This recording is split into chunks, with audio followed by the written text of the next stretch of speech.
మారుతావు, ఈ సంవత్సరం మారుతావని నీకు ఒక అవకాశం ఇస్తే నువ్వేం చేస్తా ఉన్నావు? నీకు ఇచ్చినటువంటి ఆ యొక్క ఆయుష్ని, నీకు ఇచ్చినటువంటి ఆరోగ్యాన్ని, నీకు ఇచ్చిన అందాన్ని, నీకు ఇచ్చిన బలాన్ని నీకు నచ్చినట్టుగా, నీకు ఇష్టమైనట్టుగా బ్రతుకుతూ ఏం చేస్తున్నారు? దేవునికి దుఃఖాన్ని కలిగిస్తున్న సమాజాన్ని గురించి మాట్లాడుతున్నమాట. సర్ప సంతానమా అని మాట్లాడుతున్నాడు. మారు మనసు పొందడానికి నీకు అవకాశం ఇచ్చాను, అయితే నువ్వు పొందట్లేదు. ఏం చేస్తున్నావు? ఇంకా విర్రవీగి నీ కంటికి నచ్చినట్టుగా బ్రతుకుతున్నావు. ఏ తినాలంటే తింటున్నావు, ఏ త్రాగాలంటే త్రాగుతున్నావు. ఈ శరీరాన్ని నీకు ఇచ్చింది నీకు త్రాగడానికి కాదు. ఈ శరీరాన్ని ఇచ్చింది నీకు ఏది కనపడదో తినడానికి కాదు.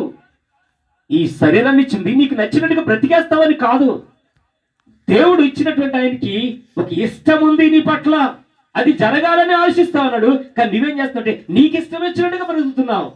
కాబట్టి ప్రభు అంటున్నాడు, ఒక రోజున నిన్ను మంచం పట్టిస్తాడంట దేవుడు. నిన్నే కాదు, నువ్వు ఎవరితైతే వ్యభిచరిస్తున్నావో వారిని సైతం కూడా బహు శ్రమల పాలు చేస్తానంటున్నాడు.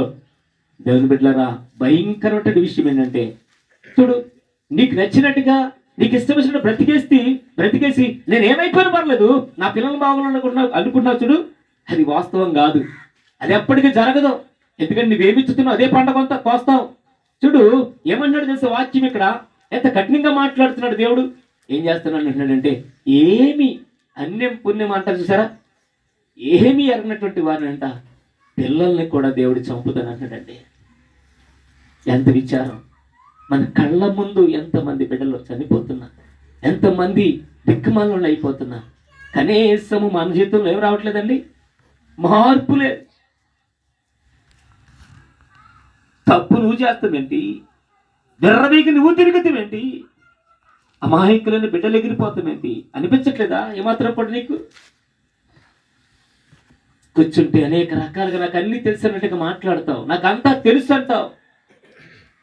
ఈ విషయం నీకు అర్థం అవట్లేదా? ఈ కళ్ళ ముందే ఎంతో నష్టం జరిగిపోతుంది. నీ కళ్ళ ముందే నీ బంధువులు, నీ కళ్ళ ముందే నీ పిల్లలు, నీ కళ్ళ ముందే నీకు అనేక మంది ఏమిటి ఎగిరిపోతా ఉంటుంటే ఏమాత్రం పట్టట్లేదు. ఇప్పుడైనా మారు మనసు పొంది మారు మనసుకు తగిన ఫలం ఫలిస్తే సరి అని ప్రభు చాలా కఠినంగా మాట్లాడుతున్నాడు. దేవుని బిడ్డలారా, ప్రభు అంటున్నమాట, మీరు బహుగా ఫలించటం వలన నా తండ్రి సంతోషించిన మహిమపరచబడు.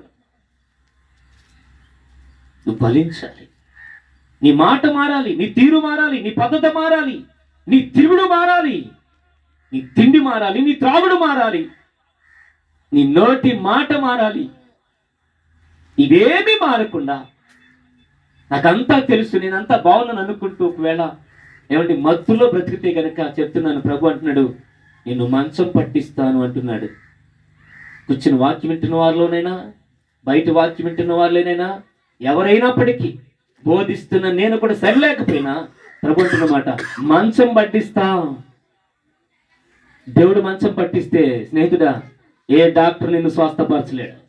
దేవుడు మంచం పట్టిస్తే